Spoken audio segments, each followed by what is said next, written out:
Assalamualaikum warahmatullahi wabarakatuh. Halo teman-teman, apa kabar? Sehat? Nah, ketemu lagi dengan saya Ahmad Fatahillah di channel NLP Spiritual Motivasi. Saya ucapkan selamat menunaikan ibadah puasa bagi teman-teman yang muslim ya. Nah, pada video kali ini temanya berkaitan dengan puasa ya, karena ini bulan puasa Ramadan. Jadi materinya saya usahakan sesuai dengan puasa Ramadan itu sendiri. Nah, apa sih tema yang akan saya bahas hari ini? Temanya adalah bagaimana caranya agar kita berpuasa tetap dalam kondisi yang energik ya, tidak terlalu lapar dan tidak terlalu haus di saat berpuasa itu sendiri, sehingga kuat menjalankannya sampai tuntas. Simak terus.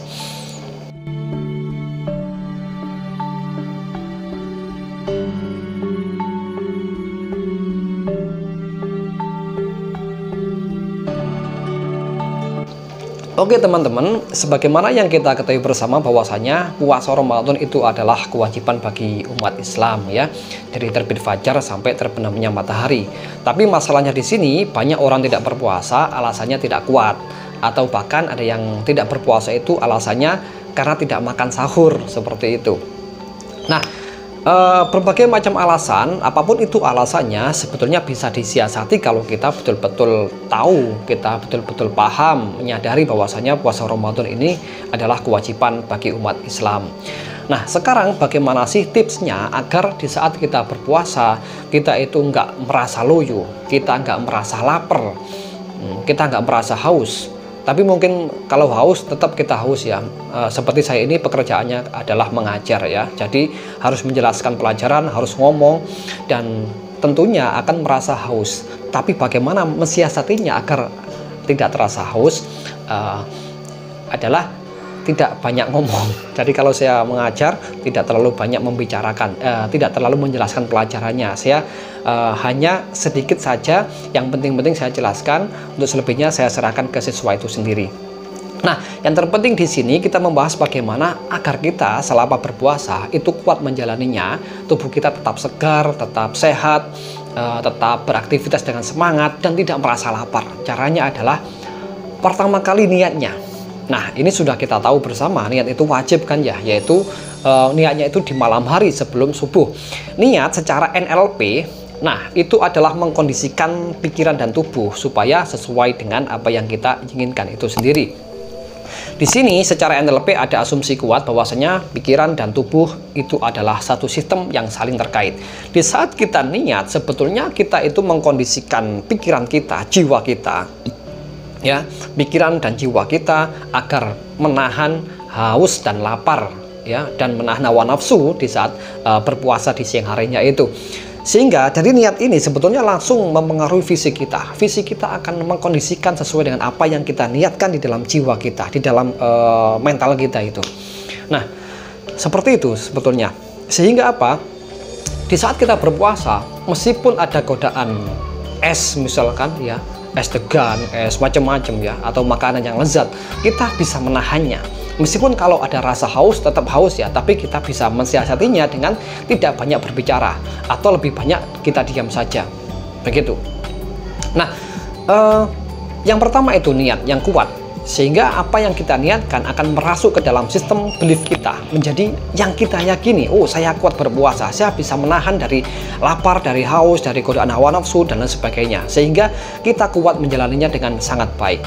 Saya teringat kisah ya, zaman dulu, zamannya Rasulullah masih hidup, itu kalau nggak salah pernah perang ya di saat berpuasa ya. Bayangkan di saat berpuasa, nggak makan, nggak minum, itu perang melawan orang-orang kafir Quraisy, seperti itu. Nanti silakan cari sendiri informasinya ya, saya agak lupa masalah itu. Tapi yang jelas begini, efeknya niat itu pada tubuh kita sangat terlihat sekali, sangat berefek sekali terhadap kebugaran tubuh kita. Nah, ini saya punya pengalaman menarik ya. Ini bukti bahwasanya apa yang kita niatkan itu langsung berpengaruh pada fisik kita. Di bulan Ramadan tahun kemarin itu, waktu saya puasa ya, di sore hari saya mengikuti pengajian gitu. Nah, setelah pengajian selesai, itu kan adzan maghrib ya ceritanya ya. Di saat adzan maghrib itu belum langsung selesai, tapi berdoa dulu gitu ya. Nah, di saat berdoa saya kan terdengar suara adzan di tempat lain itu. Nah, dalam pikiran saya langsung kebayang makan, minum gitu, kebayang berbuka puasa. Nah, tiba-tiba perut saya terasa kerucuk-kerucuk, berbunyi kemerucuk gitu, menandakan kalau saya lagi lapar begitu. Nah, padahal sebelumnya, sebelum berdoa mau selesai itu, perut saya tidak terasa lapar sama sekali, masih biasa-biasa saja. Tetapi kenapa setelah pengajiannya selesai, berdoa dan terdengar adzan, saya belum makan, saya belum berbuka, tiba-tiba perut saya terasa lapar tiba-tiba. Nah, seperti itu. Saya pikir-pikir ini hubungannya dengan pikiran, karena saya membayangkan makanan, membayangkan minuman yang akan saya santap ketika berbuka puasa itu, sehingga langsung mempengaruhi perut saya. Nah, inilah bukti bahwasanya antara pikiran dan tubuh ini satu sistem yang saling terkait. Begitu pula dengan niat. Di saat kita niat berpuasa Ramadan untuk menahan hawa nafsu, menahan makan dan minum, maka fisik kita juga akan mengkondisikan supaya tidak terlalu lapar, tidak terlalu haus, dan tetap berenergi seperti itu. Kuncinya yang nomor satu ada pada niat, ya. Nah, yang nomor dua adalah terletak pada makan sahur. Makan sahur yang baik itu adalah mengakhirkan sahur. Artinya paling tidak 30 menit sebelum adzan subuh, ya. Kalau dulu saya biasanya makan sahur jam 2 dini hari, jam 3 dini hari, kemudian setelah itu tidur. Akibatnya apa? Di siang hari jam 9, jam 10 saya sudah merasa lapar, merasa loyo seperti itu. Tapi kalau puasa di bulan ini saya tidak. Saya makan sahur itu jam setengah 4 pagi. Paling tidak itu 30 menit sebelum adzan subuh. Nah, ini sunnahnya di dalam sahur itu mengakhirkan sahur, ya. Nah, jadi begitu. Kenapa? Karena kalau kita mengakhirkan sahur, maka cadangan makanan yang ada dalam perut kita itu awet sampai siang hari, begitu. Beda kalau makan sahurnya itu jam 2 atau jam 3, maka akan cepat habis. Nah, kemudian tips yang nomor 3 adalah tidak tidur setelah makan sahur itu sendiri. Begini, setelah makan sahur kita akan sholat subuh. Nah, setelah sholat subuh itu kita nggak boleh tidur. Kenapa? Karena satu, berefek pada kesehatan kita. Di sisi lain, makanan yang sudah masuk dalam lambung kita itu kurang dicerna secara optimal oleh pencernaan kita, sehingga makanan, gizi nggak bisa dirubah menjadi energi dan nggak bisa diedarkan ke seluruh tubuh. Nah, disitulah akibatnya kenapa kita sering loyo di saat berpuasa, karena disebabkan makanan yang dicerna di dalam pencernaan itu kurang optimal, gizi kurang diedarkan ke seluruh tubuh. Akibatnya tidak ada cadangan energi, terus menumpuk di dalam perut, dijadikan lemak gitu loh. Makanya kalau orang yang sering tidur setelah sahur itu berpotensi obesitas, kegemukan. Kenapa? Karena makanannya nggak dicerna tapi disimpan ke dalam kulit, di bawah kulit, ya, sehingga menjadi lemak, kegemukan seperti itu. Tips yang nomor 4 yang terakhir adalah olahraga. Olahraga ringan, tidak usah terlalu berat.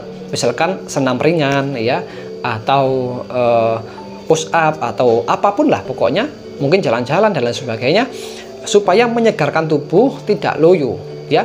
Olahraga itu fungsinya agar tubuh kita tetap segar, ya, aliran darah lancar ke seluruh tubuh, ya, pikiran fresh, kemudian tubuh lebih segar, lebih kuat.